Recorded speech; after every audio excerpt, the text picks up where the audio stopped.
Hello, welcome back. I'm going to still continue to talk about my King Paimon, the book that I've written about King Paimon, and some other ideas or things that I would like to talk about. It is of course not always related to the book, but it is about the book King Paimon. It's always to say the start point is the book King Paimon. I am the author of this book. I wrote this book, and I still want to talk about perception, no?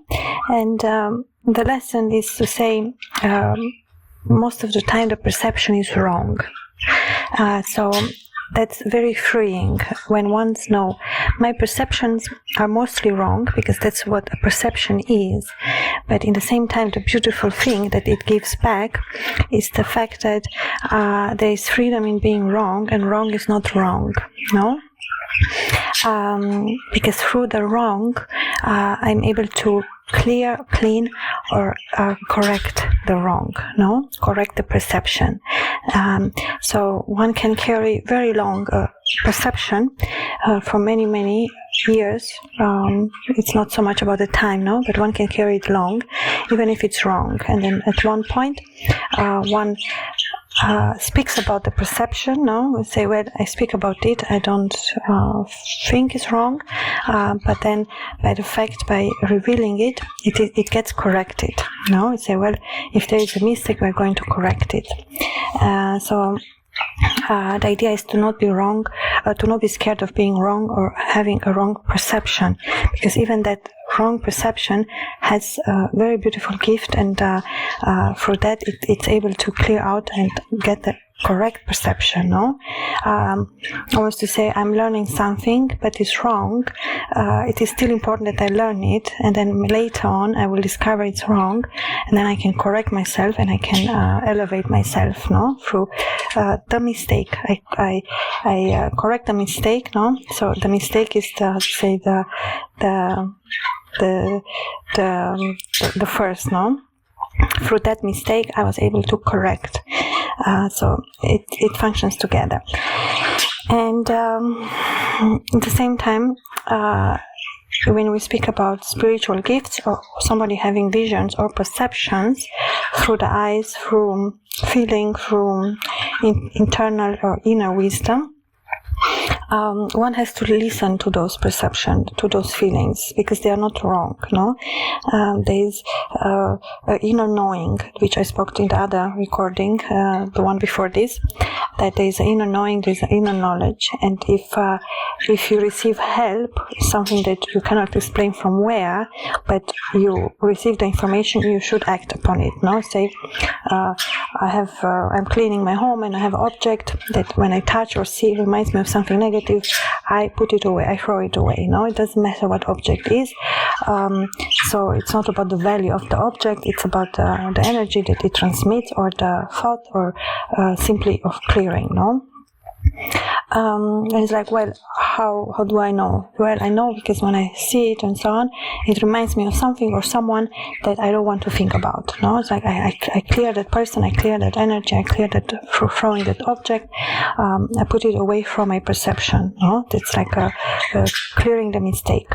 And there are things that one feels inside, and it's information that one receives or sees something that it is not there. No, it's like almost like it is my inner wisdom or inner perception that I'm able to gather that information, and it is vital, it's good, you know. Say, well, it's not vital, but it's like color red. No, it is important that I act upon it.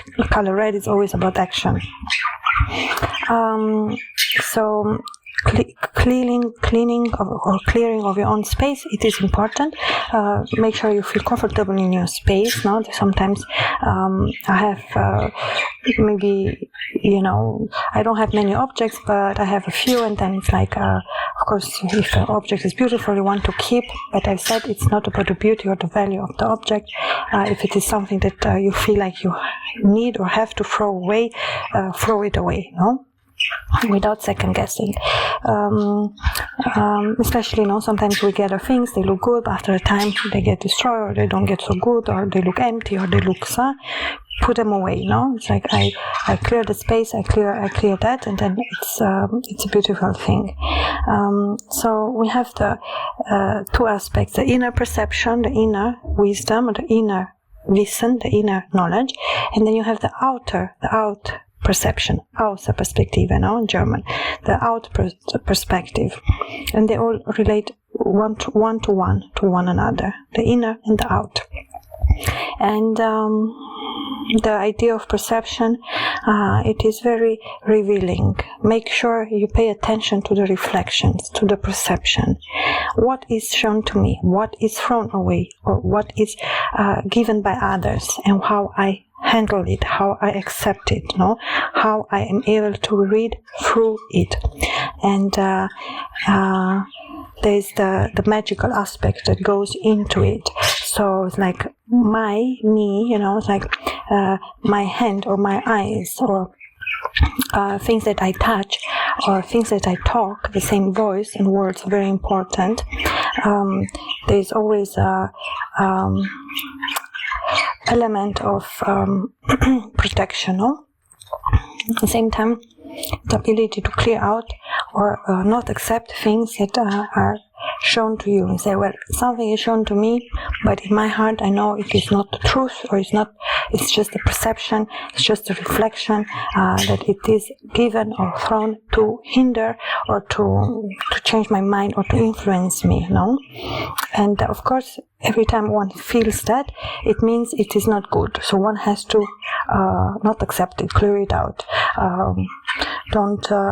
Don't believe what others say. Believe what you have to say. It's not to say that others are liars. It just says that you have to account yourself on your own words, on your own inner wisdom. That the inner perception is more important than the out perception. Every time it's like I look out, I look in, and then I listen to my inner perception. As I've said, some things at the same time, if the inner perception was affected by other people in the past, I tend, or it can happen that I don't listen to my own perception inside me. And then I have a problem to translate the outer perception correctly. So you see how tricky it can be. And that's why you don't accept it, You don't accept it, you clear out. And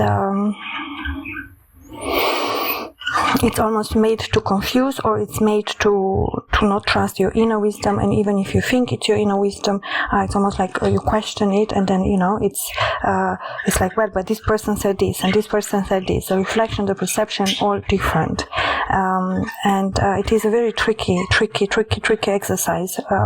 And then the mirror exercise with Paimon comes very well in hand here, because the mirror doesn't hide things. The mirror shows exactly, So the mirror is a reflection, but is a reflection of the truth of the object, what is in it. So it is correlated to the truth. The mirror doesn't lie. So the mirror always has the clear messages. The mirror is the one who says the truth. The reflection of the mirror is true, And at the same time, it is not truth. It is true, but it's not truth, because the mirror too, as well, is a reflection. It is, in a way, some type of magic or illusion, but it's not illusion in that it's not real. It just says that it is a reflection.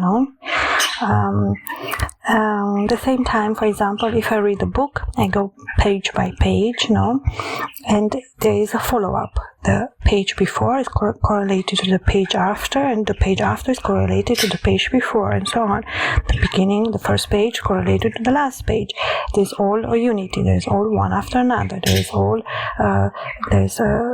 certain steps. There's certain pages. There's certain follow-up. There is 1, 2, 3. There's always the logic too, as well, or the follow-up, or the how you say, the one after another, that does have to fit. say, well, I create my own puzzle, or if I have a piece in my hand that is not from that puzzle, I'm going to put it away. I cannot use it, no? So the clearing, the reflection doesn't have that, doesn't have so much power once you understand it. That's what Paimon wants to teach. So if I make my own puzzle, it means that I know my own pieces of the puzzle, no? So if somebody wants to throw a piece of puzzle which is not from my puzzle, I know it, so I cannot use it. I put it away. I don't take it, no? That's almost like the key or the solution of the exercise. At the same time, one should not get lost in the maze, no? Say, well, I will not even enter the maze. Of course not, no? I will not get fooled. I will not enter the maze, no? Say, I don't need to know what the maze is. It is already, I know it or I read about it. I don't need to go into the maze, because the maze works too with reflections, and one can get lost in the maze, or it is a dangerous exercise with the maze. In general, with the maze, never go alone. There's always the idea of, in general, not to go at all, no? Only if it is a mental exercise or something like that, no? So, well, even the maze has its own magic or its own powers or its own rewards, but at the same time, it's not worth it. It is not worth it, no?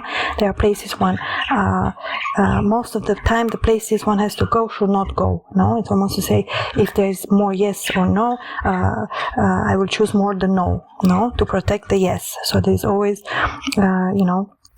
one thing correlates to another, and things are not equal. Say, well, this is equal to that.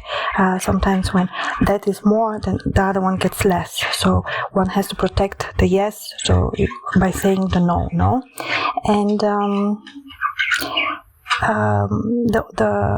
the pieces of the puzzles is almost like, well, the inner wisdom. This reading, or this what I'm talking about now, is correlated to the last one I did about the inner wisdom, about the inner knowledge, about the inner ability to discern, and know that you have it, know that it's there.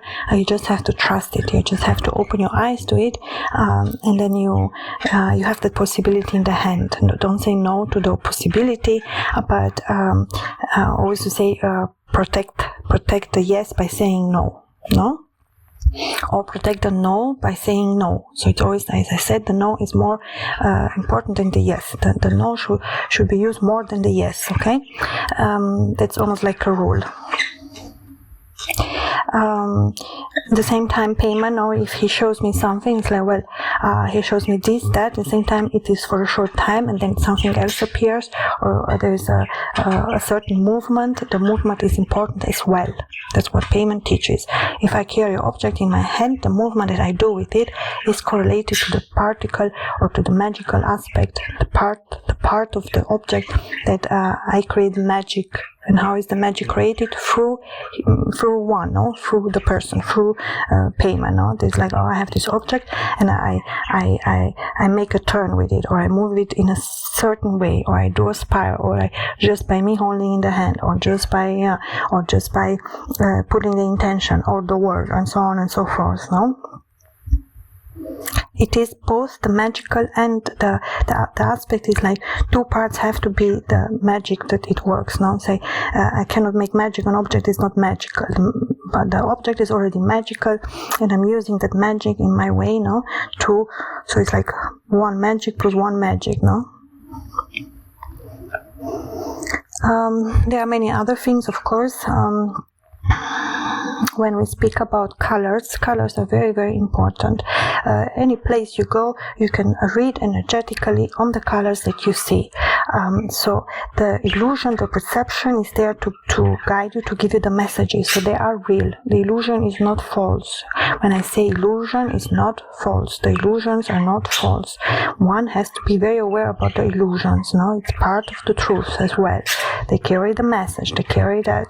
So it's like any place. It it has a specific tonality, specific colors, specific materials, a specific even is it shiny, it is not shiny, it is low, it is high, it is strong, it is with lights, what the color is, what the combination, and so on and so forth, you know. So once you exercise this, and when you have this, you can you don't even have to look for the details. It's enough one look, you know, almost like 180 or 360 degrees, and then you already catch it. No, it's like it is in the air. The answer is in the air. The key is in the air. You take it. No, it's like, okay, one image, one view, one look. No, I already have the answer. I already able to read what the color, what is that, what is the material, is it raw, is it fine, is it like this, is it shiny, is it loud, is it this. All these elements are important. If something is shown to you, it's important too for how long, what is the meaning, what is the reason, what is the feeling. Of course, the feeling is very, very important. As I've said, the inner wisdom is connected to the feeling. Is it something cold? Is it something warm? How long? How short? All these aspects all have an importance. One is able to find the answers without even talking, just by looking, just by feeling, just by seeing, just by being there. Smoke too, for example, if there is the illusion, or if we think about the magician, like we imagine in the real movies, or magician works with different aspects. There's aspects of smoke or light or darkness. And say, well, all those elements are placed in order to give that meaning, or to give that sensation, or to give that feeling. It works with illusions. The magician works with illusions. At the same time, the magician doesn't work with illusion. He works with the truth.